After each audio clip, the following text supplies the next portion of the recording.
It's the Kink Consultant podcast, where we're turning up the heat on all things kink and dating, relationships, and pop culture. So close the door, plug in your headphones, and let's get down to it.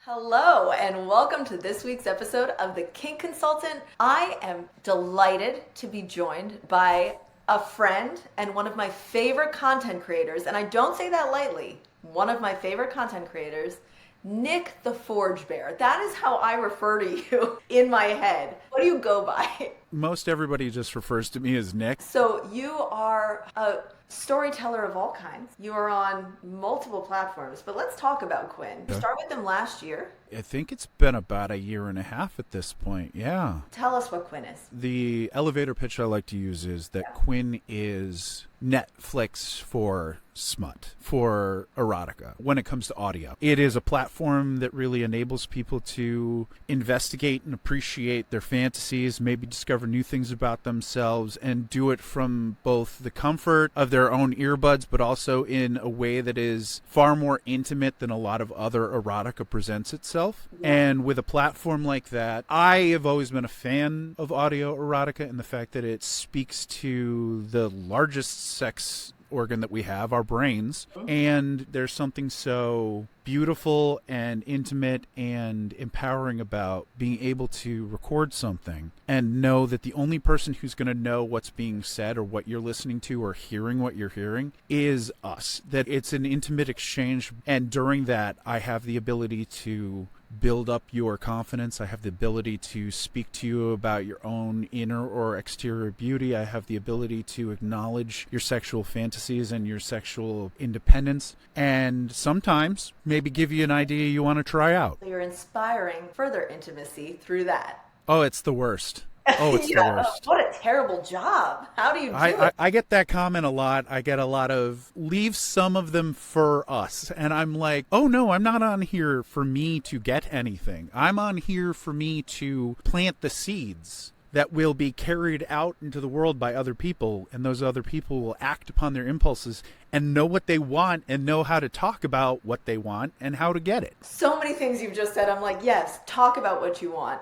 Learn how to get what you want. Inspire. Do people tell you like, oh my God, you opened up my world, you changed how I view sex? Like, do you get feedback like that? There's always going to be a mix of feedback, right? You're always going to have certain people who are like, oh, this is amazing. Oh, that's a little cringe. Oh, this, oh, that, or the other thing. But the stuff that resonates the most with me is when I do have people coming to me, when I have husbands who are like, my wife told me this was my homework, and so I listened to this audio that you did, and I just wanted to say thank you because it reinvigorated our intimacy. Or, oh, this gave me an idea that I'm not the only one who likes this, and so it's okay for me to... Oh, my goodness. The conversations alone about stuff like female masturbation, like talking about oral predilections, or being with the idea of there being a delay in gratification for any penis owner. These are conversations that don't have commonplace, but if you sneak them in to entertainment, real sneaky-like, it starts something that oftentimes has a tendency to catch and influence people in the right way,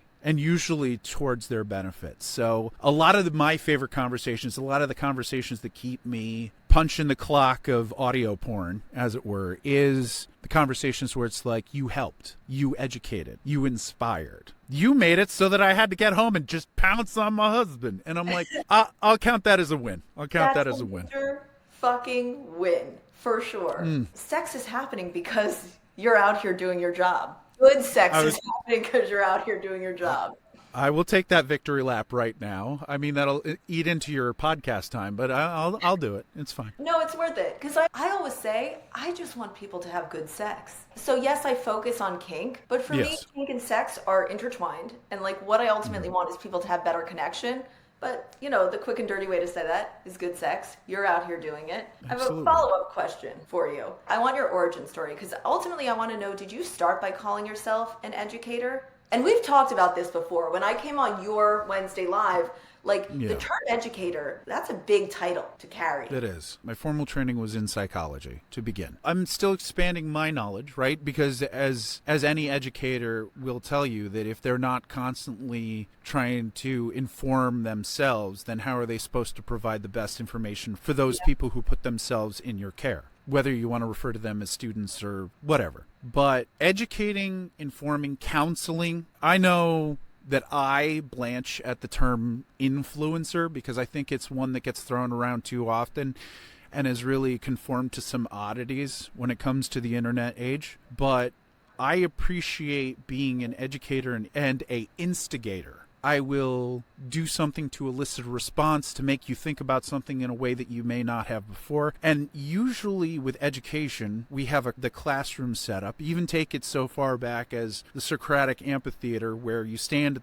at the bottom and your voice resonates throughout the hall. Being that person and being able to speak to people who are looking at you, that are taking it in, that are making opinions on the spot, is a lot different than we find ourselves in right now, being digital educators, where we're talking at a camera, right? Not knowing who's going to pick up, who's going to be watching the video or flip by it too quickly. And so we need to be able to take that as an opportunity, one, to make the most informed and educated statements possible, but two, do it in a way that doesn't alienate the listener or viewer, because oftentimes nobody likes being talked down to. Everybody has a favorite educator, but everybody also has a least favorite educator, and I want to fall somewhere closer to the former and not the latter. I read constantly. I'm constantly listening to podcasts. I'm constantly listening to audiobooks. I'm constantly trying to take more and more in. And that started at a very early age, where on very quiet and lonely afternoons at a very large library, which is why I call the communities that I form libraries, I found myself in the sexual health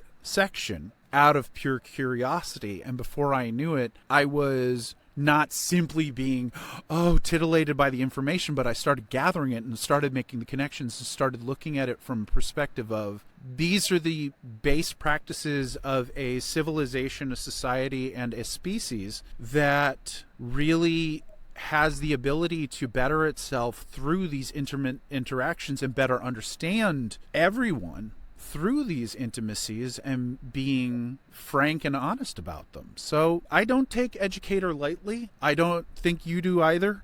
But I'm honored when people inform me that I am one. And when they ask me if I am, I simply say, I am an educator in progress. I am working on it. I am trying to make sure that no matter what conversation we have, that we both step away from it being a little bit better than where we started out. I like educator in progress. I do an Ask Me Anything Monday on Instagram, and I let people ask me questions, and you give a 15-second response.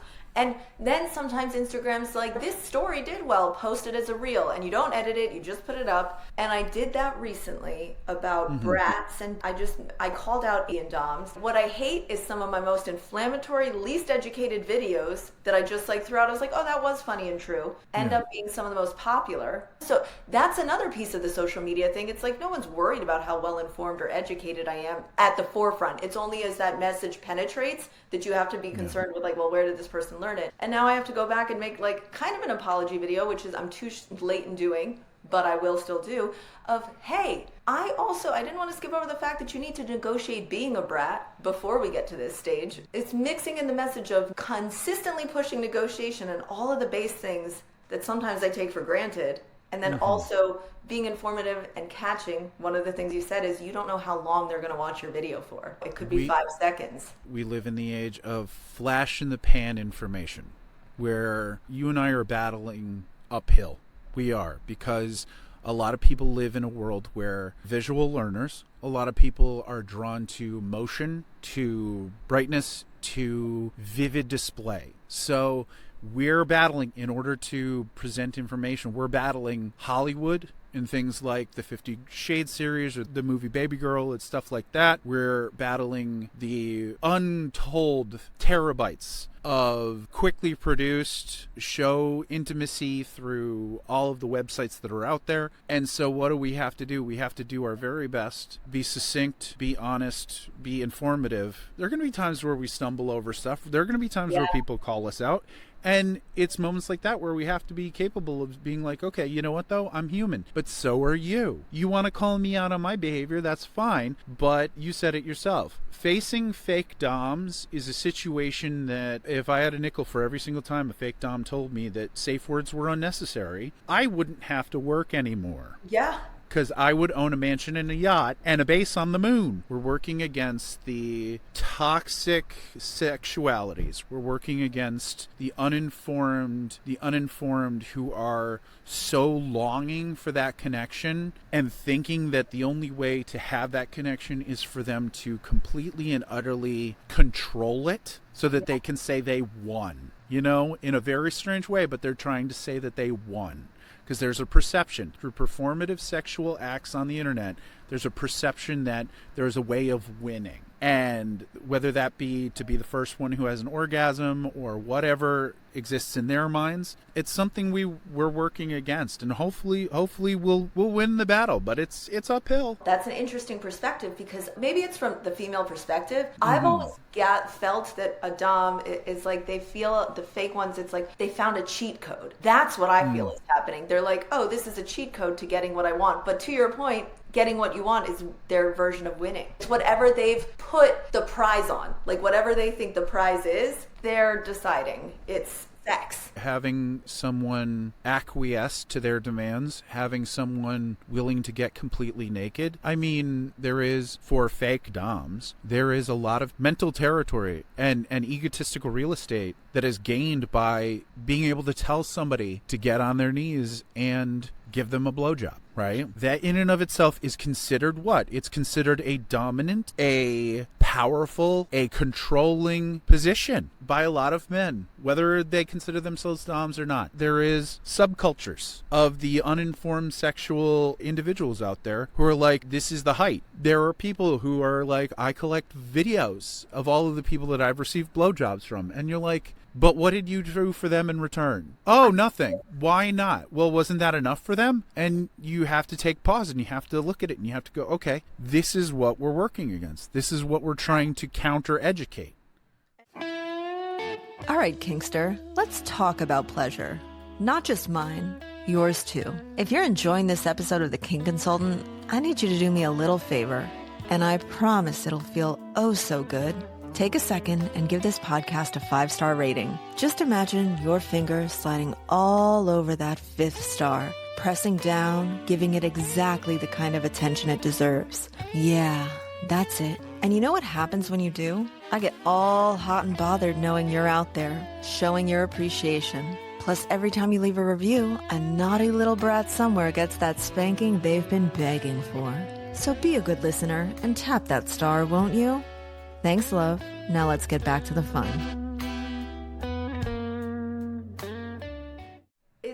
It's like people think that they're the entire equation when they're really just one side of it, to your point. And I don't want to only call out men for this because I will say yesterday I met a sub. We met for coffee. I said, you know, if we were to pursue something, if we were to be anything or play together, I was like, I want you to tell me about your day. I want to know. And he was shocked that I would take an interest in his life at all.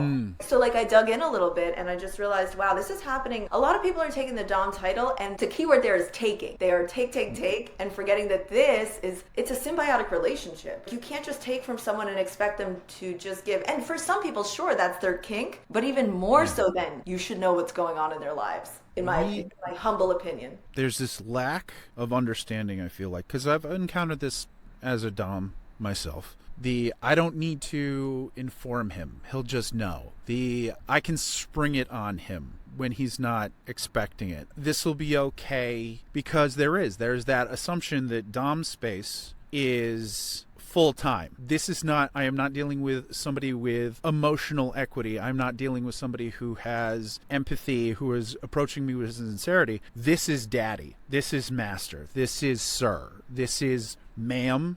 Right? This is mistress. Yeah. Doesn't matter which, right? As one of my friends refers to her position as a dom, she who wields the strap, there's a space where doms occupy, where it's like, we're going to do what needs to be done. We're going to take care of our sub. We're going to be able to give them what they want. We're going to know the phrases. We're going to know the honorifics. We're going to know the steps in order to make you be able to disassociate from the chaos of everything out there and focus this full body experience that you're having. But like, hey, you want to ask me? Maybe I want, a bottle of water afterwards. Nick the Dom is putting in a lot of work here.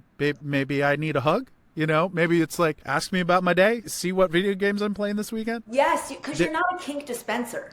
In both regards, it's a matter of recognizing the sexual symbiosis that exists, right? And being able to realize that we both feed off of and are feeding the needs, the desires, the fantasies, the people that we are interacting with. Listen, you can have a scene with one play friend, you can have a scene with 14 play friends, but what you're going to do is you're going to approach it with honesty, sincerity. You're going to trust those people you're with. You're going to just drop all of the extemporaneous bullshit that you have to carry around in order to work your 9 to 5 and so on and so forth. You're going to leave all that behind, and you're going to be this honest, pure version of yourself who's seeking to provide and receive pleasure. And that can extend beyond the scene. So it just trying to handle that in a healthy framework is a little bit difficult sometimes and tricky. How do you vet your subs or potential play partners? What's your vetting? Oh, it can be varied. There can be phone conversations that take place beforehand. I had one person who was more comfortable with email correspondence. It's depending on what the sub's looking to receive. Some subs are looking for somebody to sex them. Some are looking for purely phone sex. Some are looking for, in the digital age, you have the flexibility to kind of like approach those different things and really encapsulate them and genuinely do it at what time and in what space is most comfortable for the sub. But I like to be exceedingly thorough. I ask a lot of questions. I approach it from almost a clinical mentality or standpoint when it comes to understanding, what are you looking to get out of this? What are your key fantasies? What are the things that entice you? What are the things that make you recoil? We talk about it. Yucks and yums, the green lights, the yellow lights, the red lights. It's, where are your boundaries? This is a question that sounds like I'm in a job interview, but what are you hoping to accomplish? One sub wants to be hunted through the woods, to be caught, to be taken, to be, and this word might make a couple of people blanch, but to be bred, to be owned. But for it to be done by someone they can trust, somebody, this is possibly my emergency contact. Who you calling to pick you up from getting your dental work done? Oh, my dom. Wait, what? But it is. It's that finding somebody who you can trust with those levels of intimacy. Trying to find somebody who, because we live in such a disconnected world, that being able to find someone who can keep discretion when it comes to the things that you hold most close to your chest is difficult. But when you find somebody like that, it's rewarding. So I am very, just funny to say, given my predilections, I'm very gentle about it. I take an approach of asking a lot of questions, doing a lot of comfort, talking through breathing exercises. I've done the coffee sit downs, I've done the phone calls, but it always is a couple of very large and involved conversations. And then the first session is always something that's very subtle and slow and intentional and communicative, because the potential for that being involved and rewarding is infinite. Yeah. So long as the schedule's wide open. But the lead up, it's giving your hand, it's placing your physical well-being in the hands of a stranger. I would like to think that all doms take that very seriously. I think that's probably how I'd define a real dom from a fake dom, is taking that part seriously, building that trust. And you mentioned, this is something that it took me way too long to learn. The first session is just sort of like a progressive part of the vetting process, because you shouldn't go from 0 to 100, because 100 could be something you don't want. And I'd rather catch it at 0 to 20 and be like, actually, I wasn't so into that part. And that is something that I learned More in my 30s than in my 20s. I will say that. Well, I mean, and that doesn't that just kind of speak to sexual education when it comes to Yes. the by and large? But yeah, it's a journey that we all kind of take. It is an understanding that we all kind of reach. And that first session, it can be a nail biter. I had a sub who was 5'1", right? 100 and something pounds. This had certain issues with musculature and disability. And so we were kind of like, we were talking our way through the thing and very nervous, but I had done my very best to do what I always do and ease our way into the butterflies, the shakes. I was a nervous wreck through session 1 because I'm like, okay, we're going to take this nice and slow. We're going to go 2, 3, 4 real quick pumps. And we're going to go nice and we're going to go shallow. And then maybe we'll work a little bit more in. Like, how are we doing? And I'm sitting there going, I feel like a swim instructor. I feel like I'm holding a human being in the water, and I'm like, okay, I'm gonna let go now. Funny enough, this is a person who we ended up developing quite the interaction. We had quite a few sessions, and they got more progressively more impactful, both psychologically but also physically, and it was like it got to a point where there's these conversations about, I want to be able to call you this, I want to be able to do that. I found myself in that situation starting out being like, I just want to do a good job, and please leave me a very good Yelp review after. And then that individual, it was about 9 months later, being like, I want to have a CNC scene. I want you to just push open the front door, tumble through the living space, tear my clothes off, throw me up against surfaces, and then it's like, growl at me. I want a couple of bite marks on me after.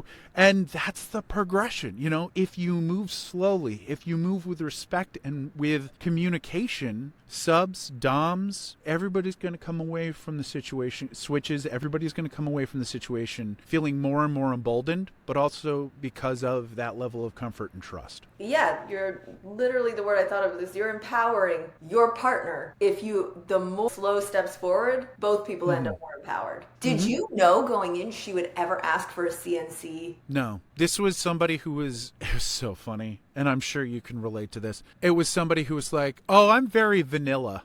Let's talk about that. Well, I'm vanilla, but I've always thought about having somebody masturbate me while my hands were tied above my head. Okay. Vanilla's over here. You've stepped very firmly into territory. Okay. Also, every so often, my friends talk about female ejaculation, and I don't know what that's about. Do you know anything about that? Yeah. It's these slow and steady steps, and it's like making any big decision. It's like skydiving. It's that you take the small steps towards the edge, because you still kind of like, yes, I do have protection. I do have this sense about it, but I'm getting closer and closer to this thing that my brain is panicking about. But if I'm comforted, if I'm reassured, if I am built up as a person with my own independence, then I'm going to feel more and more comfortable getting closer and closer to that edge and eventually jumping out without a fear of actual danger. Even if the eventual is the implication of danger, right? It's the CNC scene. Going from I'm a vanilla sub to, to somebody who didn't really know the implications of the word sub or what it meant, to I've always had this fantasy about a man of your stature taking me almost violently and doing what they wanted to with me. So you're like, okay, but also we can do a CNC scene, but I also know what toy you like, where you like it. I'm going to be able to incorporate that into it without verbally communicating, knowing if anything goes wrong or you get in your head about something or you end up having an anxiety attack, you're going to be able to tell me or indicate to me you're going to have a safe sign, you're going to have a safe word, and we're going to be able to roll that down to 0 miles an hour real quick. It's human connection on probably the most beautiful and most anxiety-inducing of levels. It's rare that I am speechless. Truly. Like, I always have something to say. And what I'm going to say is this now. This is why you're one of my favorite creators. Because you're not just a storyteller. No, I know, I'm going to fangirl for a second. Allow me. First of all, your ability to build your analogies and visual world creating of the way you just seamlessly explained and went from skydiving to kink and how I perfectly understood those two, top notch. 100%, 5 gold stars. And it seems small, but I don't think you understood what you just said. The thing about it, though, is that, right? We're these beautiful, complex perfectly imperfect beings, right? Who live in a world where we got to pay taxes, we got to do the 9 to 5, we got to make sure that we know exactly where we're getting the next meal from, and navigating the social graces of the world at the same time. We comfort ourselves with stories. We comfort ourselves with the fantasy, with the removal from the reality. But being able to be a storyteller and an educator at the same time, educating through the story, having a quote unquote moral to the story, is kind of the icing on the cake. I know, you know, that we, from day to day, we face chaos and uncertainty, and we don't know sometimes how the day is going to end. But being able to, at times, just be able to remove ourselves from that and be able to be comforted by it, and we do that both through the fantastical, through quote-unquote the nerdy shit, through sport and physical activity and all these other things, but we also do it through sex. Yes. We're able to recenter and recalibrate ourselves through sexual gratification and pleasure. I'm also still thinking about everything you just said, the way you sprinkled in safe words, the way you sprinkled in someone else's pleasure into that. Those are the building blocks to a great scene, knowing those things exist and having spent time learning them and how to use them. Both safe words and toys, and knowing them. And I think what's interesting about you and I having this conversation, and I think that you can state this from your unique perspective and I can state it from mine, but I think a thing that needs to be hammered home, a thing that needs to be talked about, is flying in the face of what I've labeled as performative pornography. Recognizing that you providing pleasure or understanding the pleasure of another person and being able to provide that experience for them is not only going to, want them to make them want to reciprocate, but it's also going to make them want to keep coming back and trust that link and reassert themselves in that intimate bond. It's not a one and done. It's not a wham bam thank you ma'am. It's a constant growth that keeps pulling you back in the best way. Maybe I'm speaking for myself. The wham, the bam, and the thank you ma'am has never been as wonderful as everybody makes it out to be. It's too much of the assumption, not enough of the actual practice. And we build better as people when we are allowed to not be weighing our fuck impulse against our fight impulse and our flight impulse. You know what I mean? I should be capable of trusting somebody who is not only naked with me, but is handling the most delicate parts of my anatomy. I know, you are quite literally exposed and vulnerable. I mentioned before this subsect of penis owning culture where it's like my ultimate goal is to rack up blowjobs from people who are willing to give them to me. I want you to pump the frickin' brakes and think about the fact that you have now put your penis in somebody's mouth, and that you're taking your life into your own hands on that one. What is the connection? I might be saying to a sub, on your knees, open your mouth. But if I am doing that, is it because I want it, or is it because it's something that I know that they want and they incorporate it into the sexual experience? As a dom, you have to be willing to understand the perspective of the person on their knees as much as you understand the persona of the person standing above them. Because if you're not willing to understand both of those angles, all you're going to be is the guy who wanted me to suck his dick. That's how you're going down in the group chat. It might have felt good now, but think about the evisceration you're about to have on iMessage. I'm sorry. Just wanted to add a bit of levity to that, because that's like What? everything you said is true. I sent you a text and your phone lit up and it was just the number 3 and the little squirt emoji. What does that mean? Oh, you know, we're far more complex and beautiful individuals than that. We are far more messy at times, just stunning. And the fact that people oversimplify, especially when it comes to sex, is mind-numbing. It is truly shocking. The yarn we would have to unravel, like to go back and find out where that comes from, is too much for today's episode. Okay, I have one last question for you. I ask a lot of people this, and I'm really interested in your take. What advice do you have for someone who's kinky and they want to explore it and they just don't know where to start? Find people like you and I, Amanda. Do your research. I started mine at an age where I was in a puritanical space where sex was not to be had unless it was for procreation, where we did not talk about that. We did not engage in that conversation, and I had to go out on my own, and I had to find the information, and I was nervous, and I was constantly worried that a librarian was going to stumble across me. What are you doing here? The information is there. There are sources. The Hirschfeld Institute of 1919, the Kinsey Institute, the Somatic Institute. These are places that you can investigate. Places like OMG Yes. There are sources that exist. You can do it digitally, so you do have that removal from it. You know, your podcast.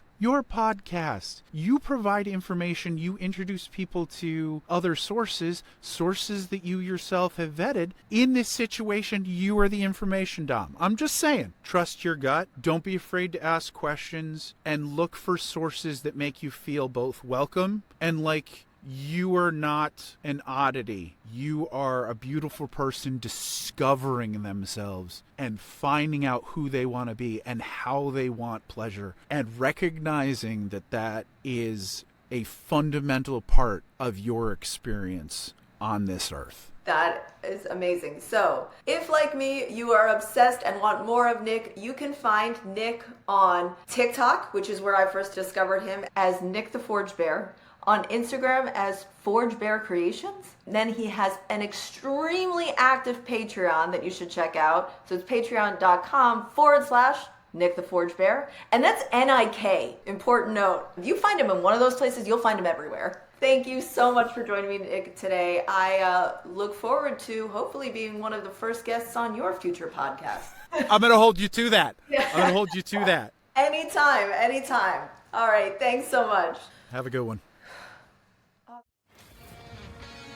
If you enjoyed this episode, don't forget to subscribe, leave a review, and share it with anyone who might find it interesting. And if you have any questions or topics you'd like me to cover in future episodes, feel free to reach out. Email info@thekingconsultant.com. Until next time, keep on kinking on.